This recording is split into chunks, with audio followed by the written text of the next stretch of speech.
Moby-dick, or the Whale, by Herman Melville. Prologues. Etymology, supplied by a late consumptive usher to a grammar school.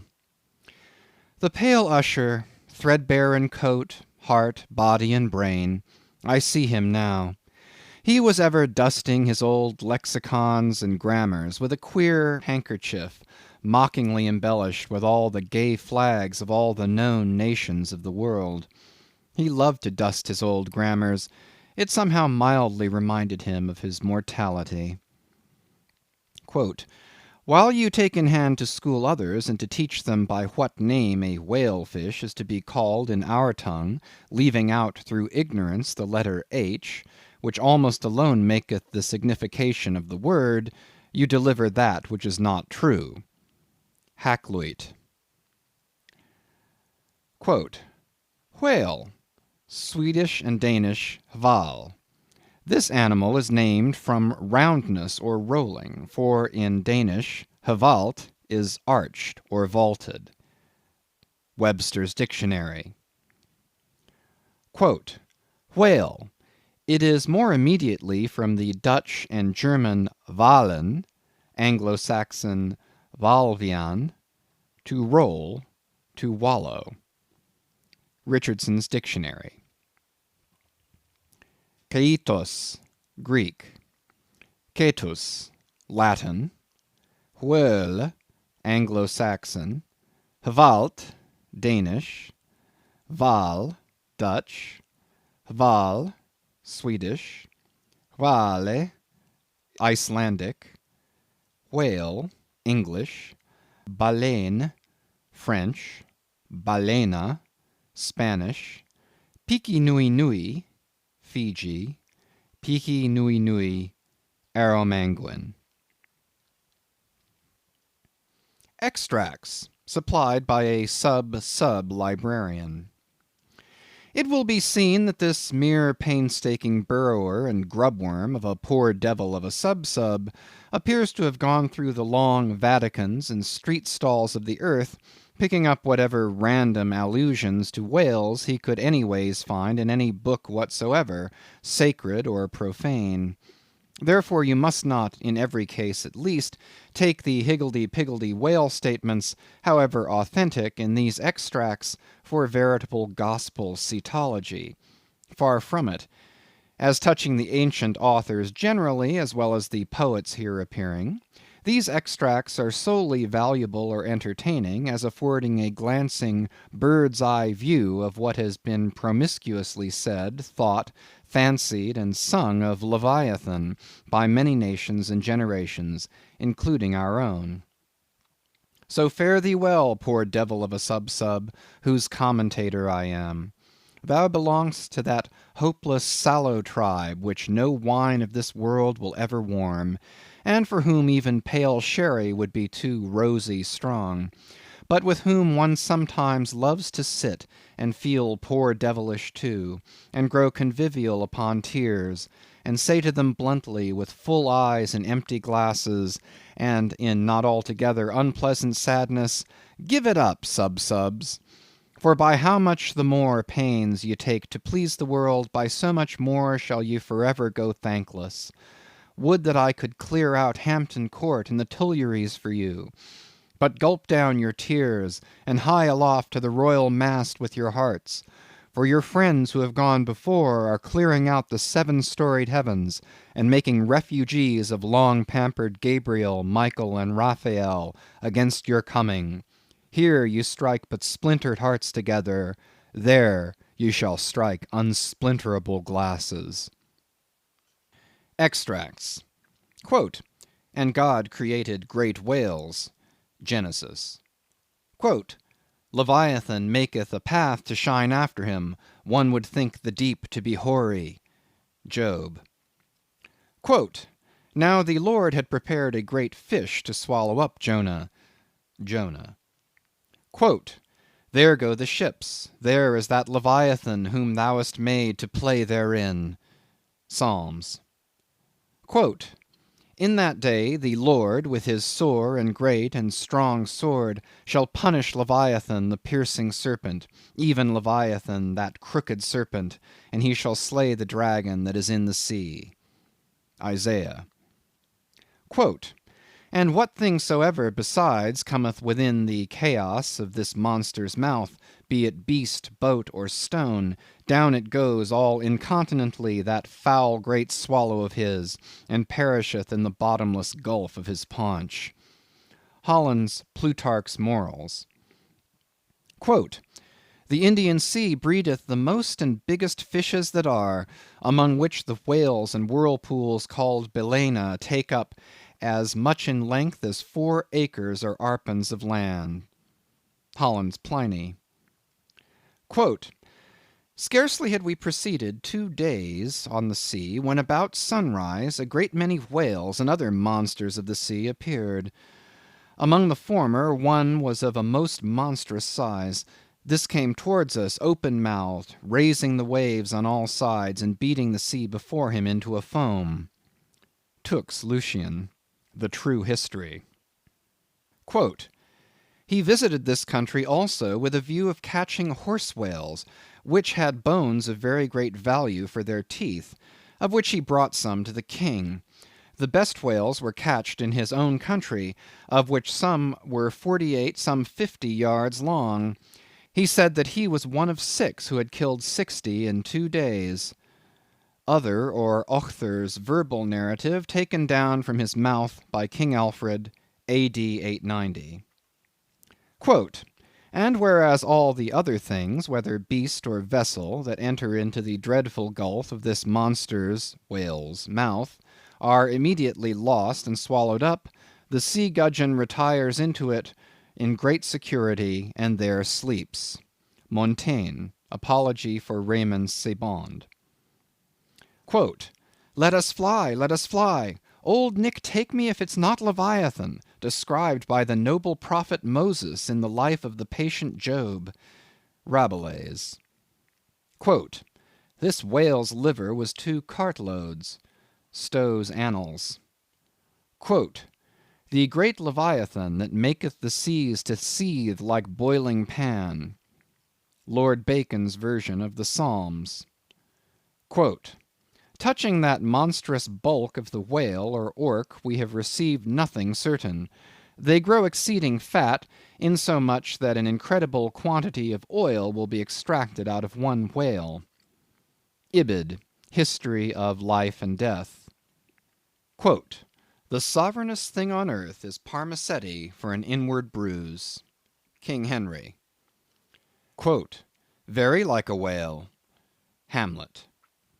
Quote, which to secure no skill of leech's art, mote him avail but to return again to his wound's worker, that with lowly dart, dinting his breast, had bred his restless pain, like as the wounded whale to shore flies through the main. The Fairy Queen. Quote, immense as whales, the motion of whose vast bodies can in a peaceful calm trouble the ocean till it boil. Sir William Davenant, Preface to Gondibert. Quote, what spermaceti is, men might justly doubt, since the learned Hosmanus, in his work of 30 years, saith plainly, nescio quid sit. Sir T. Brown, of Spermaceti and the Spermaceti whale, vide his V.E. Quote, like Spencer's Talus with his modern flail, he threatens ruin with his ponderous tail. Their fixed javelins in his side he wears, and on his back a grove of pikes appears. Waller's Battle of the Summer Islands. Quote, by art is created that great Leviathan, called a commonwealth or state, in Latin civitas, which is but an artificial man. Opening sentence of Hobbes's Leviathan. Quote, silly man-soul swallowed it without chewing, as if it had been a sprat in the mouth of a whale. Pilgrim's Progress. Quote, that sea beast, Leviathan, which God of all his works created hugest that swim the ocean stream. Paradise Lost. Quote, there Leviathan, hugest of living creatures in the deep, stretched like a promontory, sleeps or swims, and seems a moving land, and at his gills draws in, and at his breath spouts out a sea. Ibid. Quote, the mighty whales which swim in a sea of water, and have a sea of oil swimming in them. Fuller's Profane and Holy State. Quote, so close behind some promontory lie the huge Leviathan to attend their prey, and give no chance but swallow in the fry, which through their gaping jaws mistake the way. Dryden's Annus Mirabilis. Quote, while the whale is floating at the stern of the ship, they cut off his head, and tow it with the boat as near the shore as it will come, but it will be aground in 12 or 13 feet water. Thomas Edge's 10 Voyages to Spitzbergen, in Purchas. Quote, in their way they saw many whales sporting in the ocean, and in wantonness fuzzing up the water through their pipes and vents, which nature has placed on their shoulders. Sir T. Herbert's Voyages into Asia and Africa, Harris Coll. Quote, here they saw such huge troops of whales that they were forced to proceed with a great deal of caution, for fear they should run their ship upon them. Schouten's Sixth Circumnavigation. Quote, we set sail from the Elbe, wind northeast, in the ship called the Jonas and the Whale. Some say the whale can't open his mouth, but that is a fable. They frequently climb up the mast to see whether they can see a whale, for the first discoverer has a ducat for his pains. I was told of a whale taken near Shetland that had above a barrel of herrings in his belly.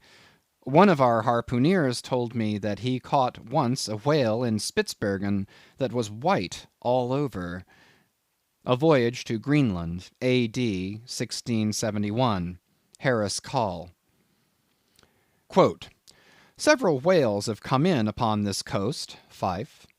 Anno 1652, 180 feet in length of the whalebone kind came in, which, as I was informed, besides a vast quantity of oil, did afford 500 weight of baleen. The jaws of it stand for a gate in the garden of Pitferren. Sibbald's Fife and Kinross. Quote, myself have agreed to try whether I can master and kill this spermaceti whale, for I could never hear of any of that sort that was killed by any man, such as his fierceness and swiftness.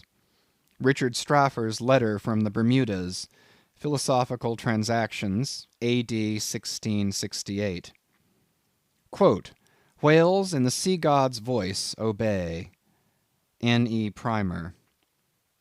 Quote, we saw also abundance of large whales, there being more in those southern seas, as I may say, by 100 to 1, than we have had to the northward of us. Captain Cowley's Voyage round the Globe, A.D. 1729. Quote, and the breath of a whale is frequently attended with such an insupportable smell as to bring on a disorder of the brain. Ulloa's South America. Quote, to 50 chosen sylphs of special note, we trust the important charge, the petticoat. Oft we have known that sevenfold fence to fail, though stuffed with hoops and armed with ribs of whale. Rape of the Loch. Quote, if we compare land animals in respect to magnitude with those that take up their abode in the deep, we shall find that they will appear contemptible in the comparison. The whale is doubtless the largest animal in creation. Goldsmith, Natural History.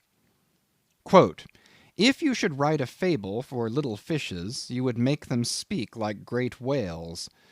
Goldsmith to Johnson. Quote, in the afternoon we saw what was supposed to be a rock, but it was found to be a dead whale, which some Asiatics had killed and were then towing ashore. They seem to endeavor to conceal themselves behind the whale in order to avoid being seen by us. Cook's Voyages. Quote, the larger whales they seldom venture to attack.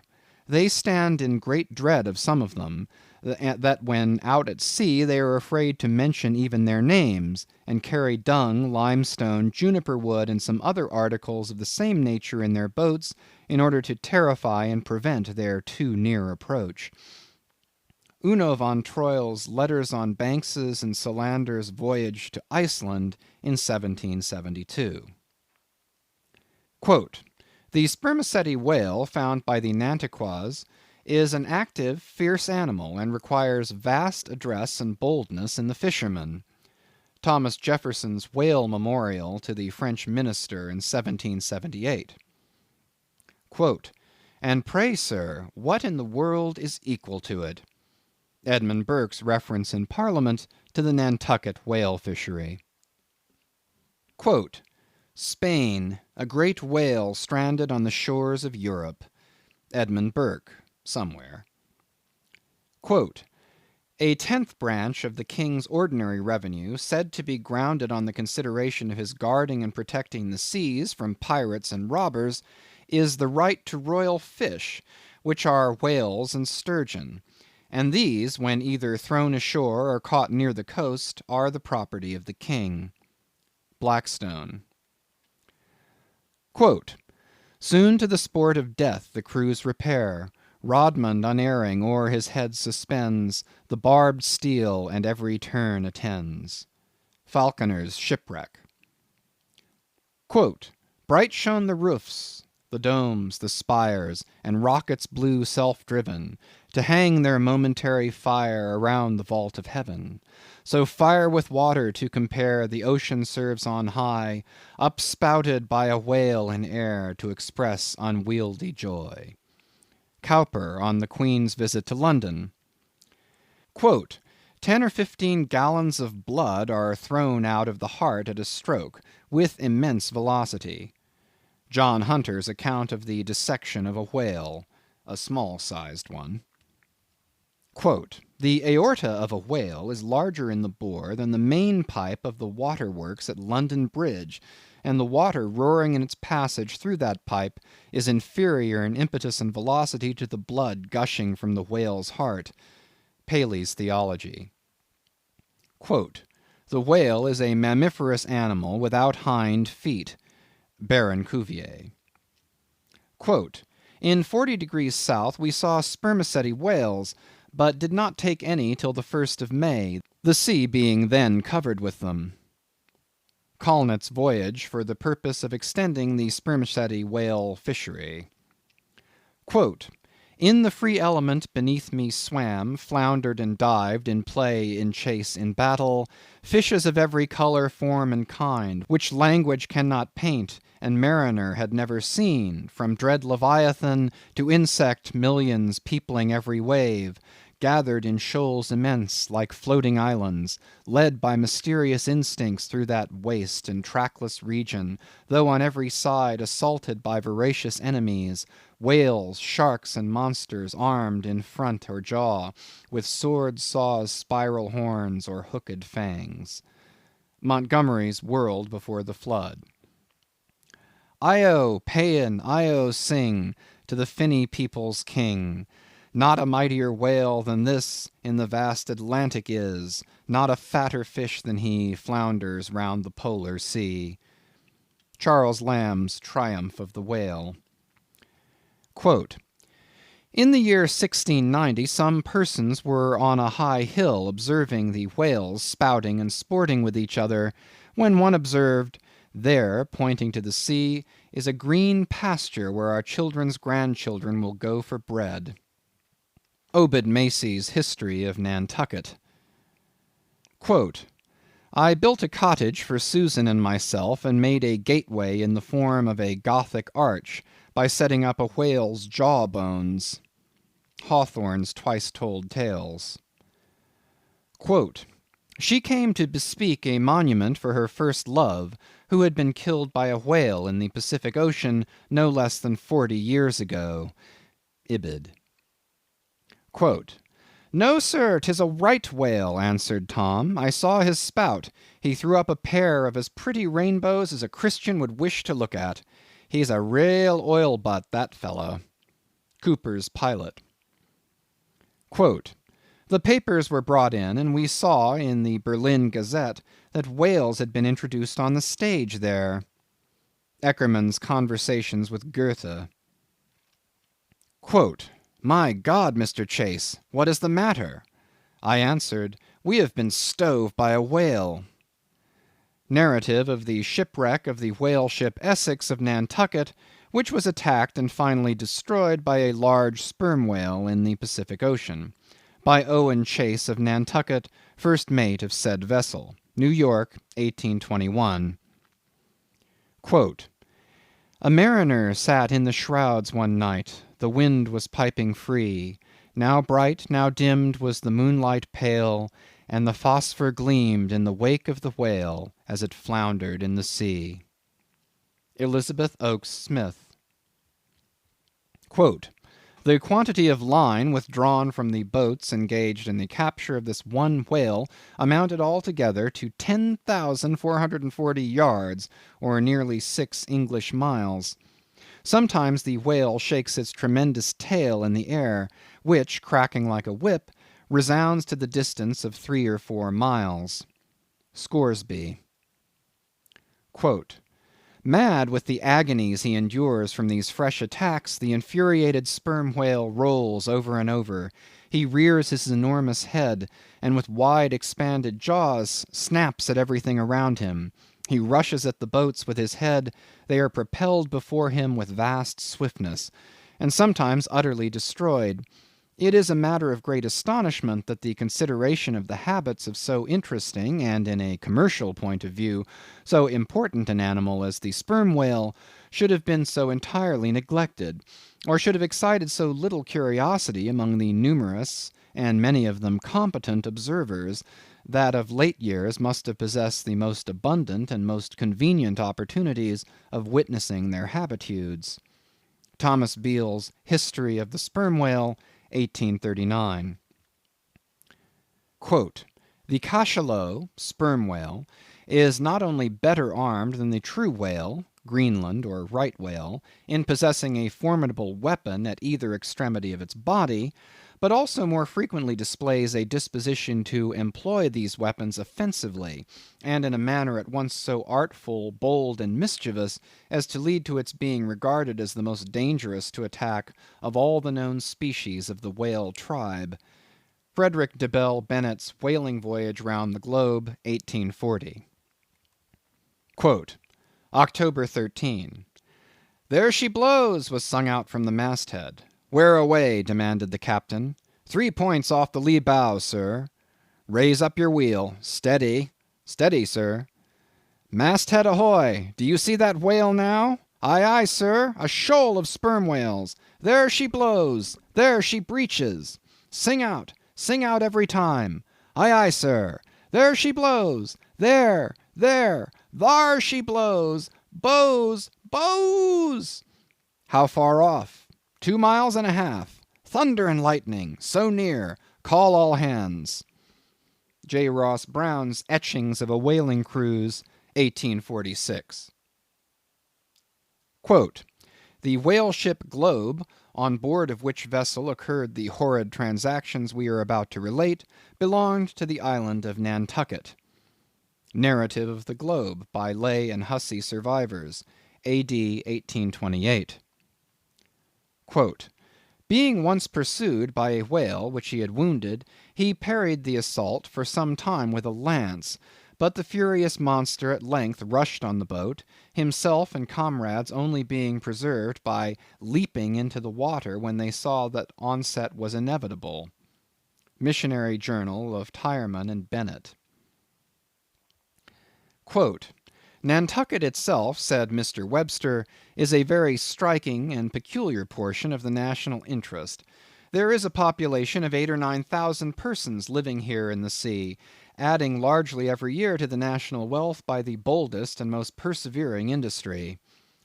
Report of Daniel Webster's speech in the U.S. Senate on the application for the erection of a breakwater at Nantucket, 1828. Quote, "The whale fell directly over him and probably killed him in a moment. The Whale and His Captors, or the Whaleman's Adventures, and the Whale's Biography, gathered on the homeward cruise of the Commodore Preble." By Rev. Henry T. Cheever. Quote, "If you make the least damn bit of noise," replied Samuel, "I will send you to hell." Life of Samuel Comstock, the mutineer, by his brother William Comstock, another version of the whale ship Globe narrative. Quote, "The voyages of the Dutch and English to the Northern Ocean, in order if possible to discover a passage through it to India, though they failed of their main object, laid open the haunts of the whale." McCulloch's Commercial Dictionary. Quote, "These things are reciprocal. The ball rebounds only to bound forward again. For now in laying open the haunts of the whale, the whalemen seem to have indirectly hit upon new clues to that same mystic Northwest Passage." From something unpublished. Quote, "It is impossible to meet a whale ship on the ocean without being struck by her near appearance. The vessel under short sail, with lookouts at the mastheads, eagerly scanning the wide expanse around them, has a totally different air from those engaged in regular voyage." Currents and Whaling, U.S. XX. Quote, "Pedestrians in the vicinity of London and elsewhere may recollect having seen large curved bones set upright in the earth, either to form arches over gateways or entrances to alcoves, and they may perhaps have been told that these were the ribs of whales." Tales of a Whale Voyager to the Arctic Ocean. Quote, "It was not till the boats returned from the pursuit of these whales that the whites saw their ship in bloody possession of the savages enrolled among the crew." Newspaper account of the taking and retaking of the whale ship Hobomack. Quote, "It is generally well known that out of the crews of whaling vessels, American, few ever return in the ships on board which they departed." Cruise in a whale boat. Quote, "Suddenly a mighty mass emerged from the water and shot up perpendicularly into the air. It was the whale." Miriam Coffin, or the Whale Fisherman. Quote, "The whale is harpooned, to be sure, but bethink you how you would manage a powerful unbroken colt with the mere appliance of a rope tied to the root of his tail." A chapter on whaling in Ribs and Trucks. Quote, "On one occasion I saw two of these monsters (whales), probably male and female, slowly swimming, one after the other, within less than a stone's throw of the shore (Tierra del Fuego), over which the beech tree extended its branches." Darwin's Voyage of a Naturalist. Quote, "Stern all!" exclaimed the mate, upon turning his head, and saw the distended jaws of the large sperm whale close to the head of the boat, threatening it with instant destruction. "Stern all for your lives!" Wharton, the Whale Killer. Quote, "So be cheery, my lads, let your hearts never fail, while the bold harpooner is striking the whale." Nantucket Song. Quote, "Oh, the rare old whale, mid storm and gale, in his ocean home will be, a giant in might, where might is right, and king of the boundless sea." Whale Song. End of Prologues.